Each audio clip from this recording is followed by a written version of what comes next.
Assalamualaikum warahmatullahi wabarakatuh. Rahayu, rahayu, rahayu. Halo sahabat, bertemu kembali bersama saya di Om Eri, obrolan misteri, yaitu sebuah channel yang bercerita tentang misteri. Terima kasih buat sahabat yang sudah subscribe, dan bagi yang baru bergabung, silahkan subscribe dan tekan tombol loncengnya. Terima kasih juga buat yang di Arab, yang di Taiwan, di Hong Kong, terutama di Malaysia. Terima kasih sudah menyaksikan video saya dan mengikuti terus. Kali ini saya akan bercerita tentang kisah nyata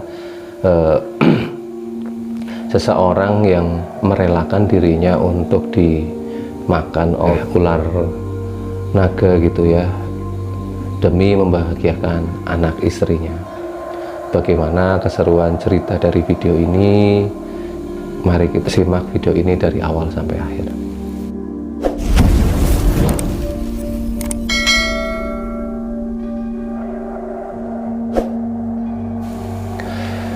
Cerita berawal dari teman narasumber lah ya, dari teman narasumber saya. Pada waktu itu sebenarnya cerita ini sudah lama sekali gitu ya. Cerita ini berpuluh-puluh tahun, tapi saya ceritakan kali ini gitu ya. Saat itu ada seseorang lah, pada saat itu seorang kontraktor kaya lah gitu ya. Pada saat itu kontraktor kaya, tapi karena satu atau dua hal, beliau itu mengalami kebangkrutan, mengalami pailit lah gitu. Di saat itu dia harus menanggung utang ratusan juta saat itu. Padahal ratusan juta saat itu kalau dibandingkan sekarang mungkin miliaran gitu ya.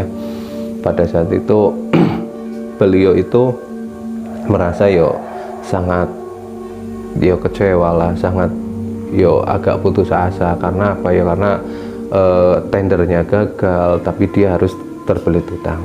Singkat cerita, dia bersama teman-temannya ngumpul gitu dan bercerita gitu. Dia berkeluh kesah kalau saya kok utangnya sekarang banyak ya, gimana ya cara melunasinya gitu ya.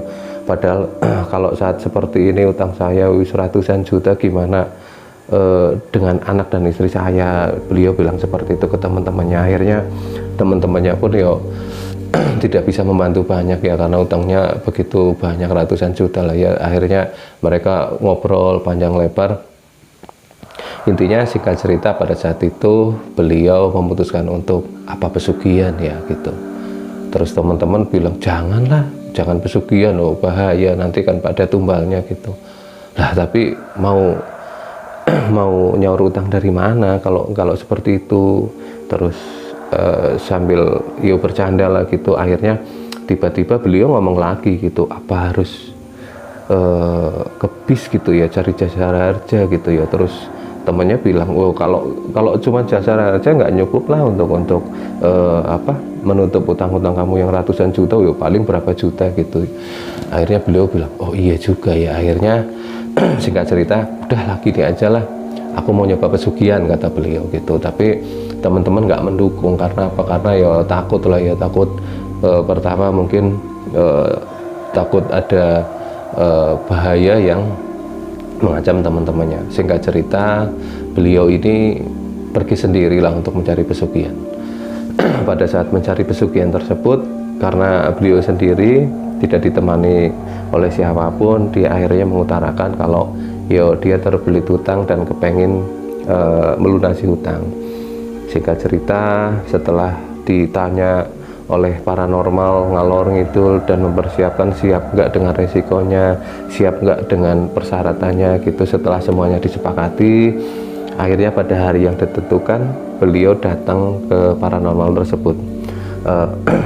Pada saat itu semua syarat sudah siap gitu ya di dalam kamar, dan paranormal tersebut ngomong ke beliau kalau sekali lagi saya nanya ke panjenengan, apakah panjenengan sudah benar-benar mantep gitu untuk melakukan pesugihan ini gitu. Kata beliau, mantep lah gitu. Kemudian dia itu dengan tegasnya, dengan semangatnya gitu, masuklah ke kamar yang sudah disiapkan oleh paranormal. Kata paranormal tersebut, silakan panjenengan masuk ke kamar yang sudah saya siapkan.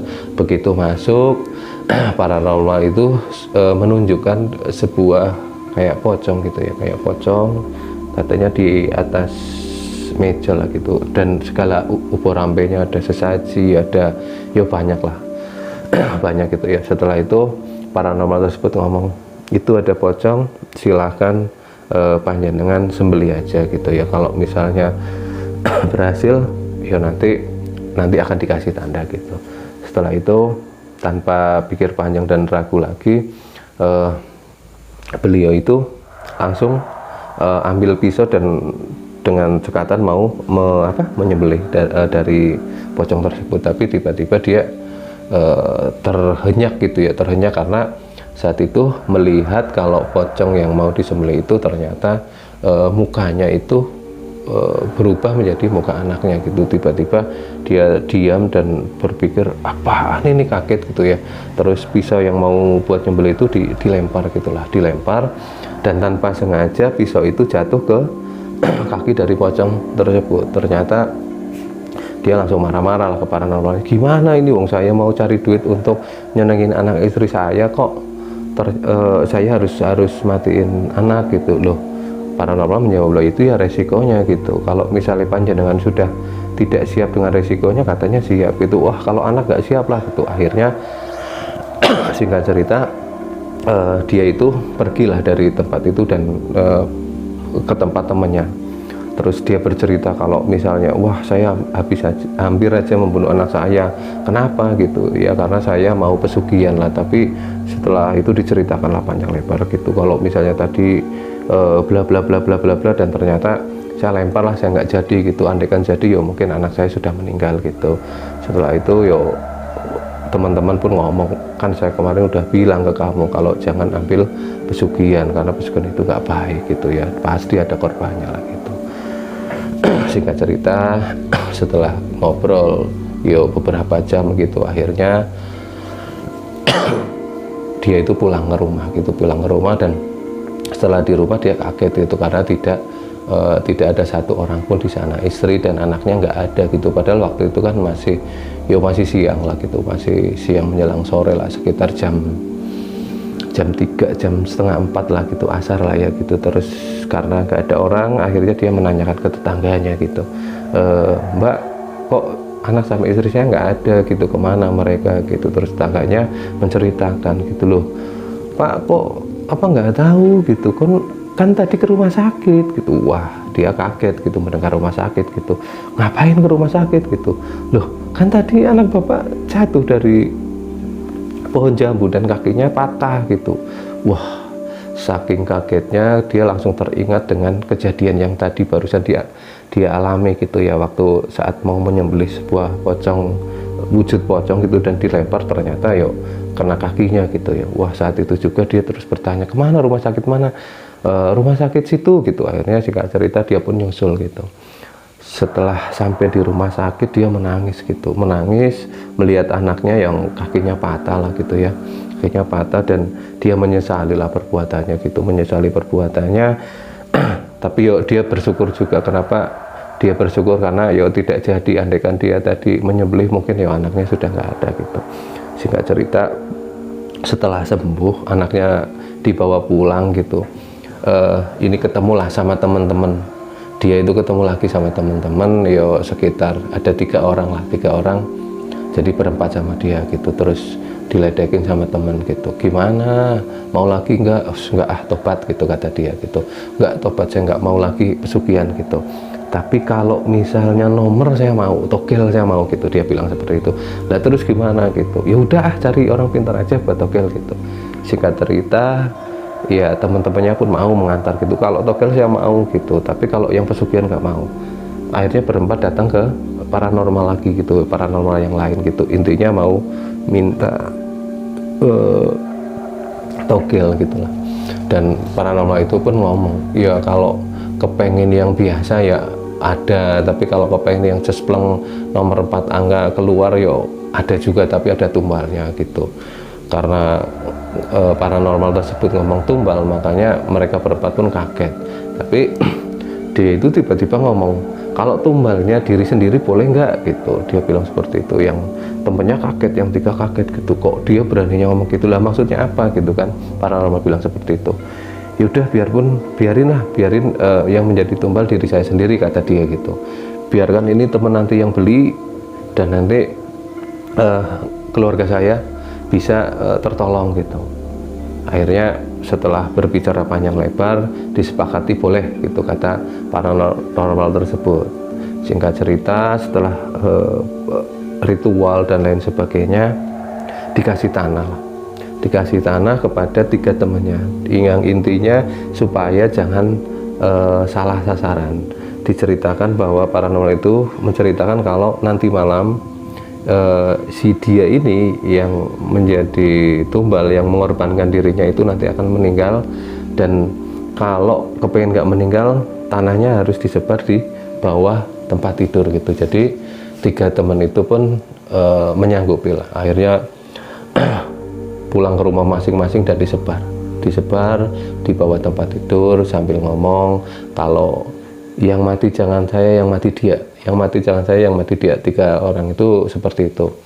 Sebelum pulang ke tempat masing-masing, dia itu sempat memberikan inilah kata-kata terakhir atau apa ke teman-temannya, kalau misalnya nanti dapat nomor semua, tolong saya titip anak sama istri saya, kan saya nanti mati gitu, kata dia.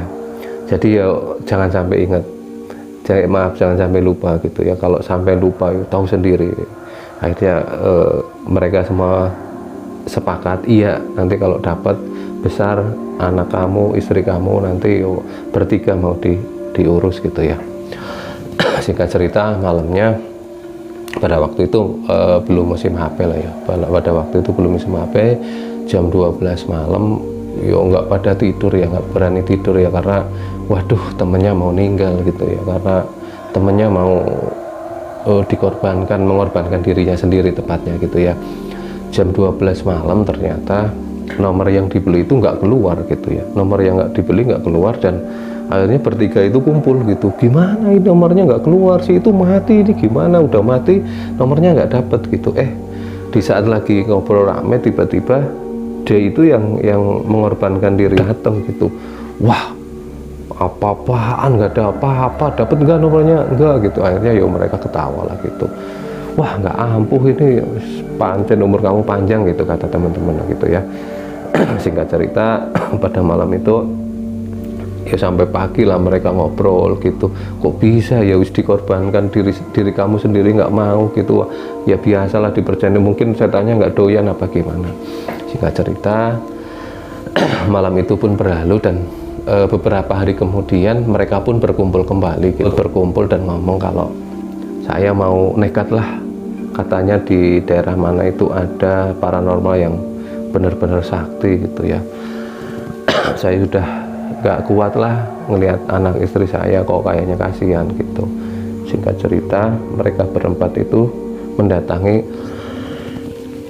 ke paranormal yang telah disebutkan tadi gitu, dan sampai di sana, di paranormal tersebut, dia itu ngomong langsung, Pak, saya kepengen kaya lah gitu, udahlah nggak usah terlalu banyak ini, korbannya saya aja, kata dia seperti itu. Teman-temannya pun diem gitu, paranormal juga diem gitu, cuman bertanya, kamu emang sudah siap gitu? Iya siap gitu. Tanpa pikir panjang, dia langsung bilang seperti itu ke paranormal.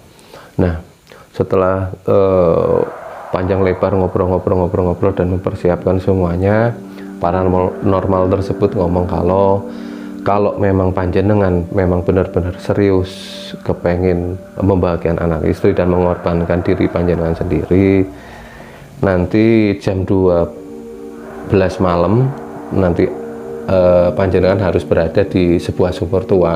Nanti saya antar lah sekitar jam 9 gitu ke sumur tua tersebut, dan jam 12 malam nanti ada seekor naga gitu ya, nggak tahu siluman atau nggak apa, yang akan membunuh panjenengan. Kalau kalian panjenengan memang siap, kalau memang siap mengorbankan demi anak dan istri, nanti saya jam 9 antar, tapi resikonya panjenengan nanti akan dimakan oleh naga gitu. tanpa pikir panjang siap gitu ya. Teman-temannya pun ya kaget lah dengan keberaniannya gitu dan kenekatan dia gitu ya. Singkat cerita jam 9 diantar ke sumur lah, ke sumur tua di hutan gitu, di pinggiran hutan, agak masuk sih, nggak terlalu ke tengah banget, tapi di pinggiran sebuah hutan ada sumur tua dan dimasukkanlah ke dalam sumur. Dia itu dimasukkan dalam sumur dan sebelum dimasukkan dia ngomong, benar kamu sudah siap dengan resikonya? Siap lah gitu. Akhirnya dia dimasukkan dan ditinggal. Di saat lagi, singkat ceritanya langsung aja ke ini ya, di rumah paranormal tersebut, teman-teman bertiga lagi ngobrol lah enak sama paranormal, tiba-tiba sekitar jam setengah satu dubruk gitu. Wow, kayak yang kayak yang gedebukan lah gitu. Mereka bangkit semua gitu dan melihat keluar. Ternyata dia itu sambil jalan, sambil ngamuk-ngamuk, sambil ngomong-ngomong, apaan, mana naganya? Nggak ada naga, adanya juga nyamuk gitu kan ya. Terus akhirnya yo mau ngamuk lah ke paranormal tersebut, tapi ditahan oleh teman-teman. Terus akhirnya paranormal itu ngomong, ya udah duduk, saya tadi cuma ngetes panjenengan gitu. Ternyata panjenengan memang luar biasa sekali. Kalau memang panjenengan yo memang berminat untuk itu, nanti datanglah seminggu lagi, datang ke sini tapi sendirian gitu. Singkat cerita malam itu tidak ada apa-apa dan keesokan harinya pulang beserta teman-temannya yang bertiga itu pulang ke rumah. Dan seperti janjinya, seminggu kemudian dia itu datang ke tempat paranormal tersebut. Dari narasumber yang bercerita ke saya, dari kepergian dia seminggu itu, bertahun-tahun sudah putus hubungan, tidak ada kabar, sudah tidak kecerita. Tapi setelah sekitar 10 tahun berlalu, tiba-tiba dia hajatan, saudaranya hajatan, dan dia pulang dan mengundang teman-temannya yang dulu bareng itu gitu ya. Pada saat itu ya karena reuni, ya udah lama nggak ketemu gitu, akhirnya gimana gitu, kamu kabarnya gimana? Akhirnya beliau gitu ya, maaf ya, menceritakan semuanya gitu, menceritakan semuanya ke teman-teman gitu. Kalau pada saat waktu itu, setelah berpisahlah dengan teman-temannya, ternyata dia itu bertemu seseorang dan digembleng lah, dididik gitu, disuruh bertapa di Parangtritis waktu itu, katanya di daerah Jogja atau di nggak tahu di Parangtritis di Jogja atau di mana, pokoknya di pinggir pantai gitu ya, saya agak lupa gitu ya. Dididik, suruh bertapa di situ berapa lama gitu. Setelah berapa lama akhirnya dia itu menjadi paranormal. Akhirnya dia menjadi paranormal, dan sekarang pada saat cerita itu beliau itu buka praktek di Jakarta, dan termasuk yang terkenal di Jakarta, termasuk yang buka praktek yang laris gitulah. Dan setelah itu dia berceritalah ke teman-temannya kalau wah sekarang sudah enak, utang udah kelunas, udah kebayar semua, istri anak ini bla bla bla bla. Akhirnya cerita panjang lebar, dan teman-teman senang juga karena ceritanya dari dulu yang benar-benar yang benar-benar beliau itu terpuruk sekali, sekarang akhirnya udah sukses. Sehingga cerita pun akhirnya beliau mengundang teman-temannya untuk pergi ke Jakarta, untuk bertemu di Jakarta dan melihat keadaannya sekarang. Dan akhirnya teman-teman pun bisa datang berkumpul di Jakarta. Setelah itu membuktikan bahwa iya ternyata memang sukses gitu. Dan akhirnya dari narasumber itu bercerita sampai sekian lah gitu ya. Mungkin itu sebuah kisah seseorang yang benar-benar nekat gitu ya, yang benar-benar berani mau mengorbankan dirinya demi kebahagiaan anak dan istrinya, tidak melihat apapun, tapi endingnya atau hasilnya luar biasa sekali gitu ya. Mungkin ada sebuah hikmah yang bisa diambil oleh sahabat semua gitu ya. Permasalahannya seperti apa, terus jalan keluarnya seperti apa. Perkara panjenengan mau berpendapat seperti apapun, yo terserah, monggo panjenengan sahabat semua. Saya hanya bercerita di sini, saya hanya menceritakan apa yang dialami oleh teman narasumber saya. Kalau ada kata-kata atau kesamaan nama di dalam video ini, yo itu hanya secara kebetulan saja. Saya tidak bermaksud untuk menyinggung atau menyindir siapapun. Kalau ada kata-kata yang kurang berkenan di hati sahabat semua atau kata-kata yang salah dari saya minta maaf. Di sini saya hanya menceritakan, saya bukan narasumber, saya bukan ahli spiritual, saya hanya bercerita. Terima kasih telah menyaksikan video ini dari awal sampai akhir. Saya akhiri, wabillahi taufiq wal hidayah. Wassalamualaikum warahmatullahi wabarakatuh. Rahayu, rahayu, rahayu.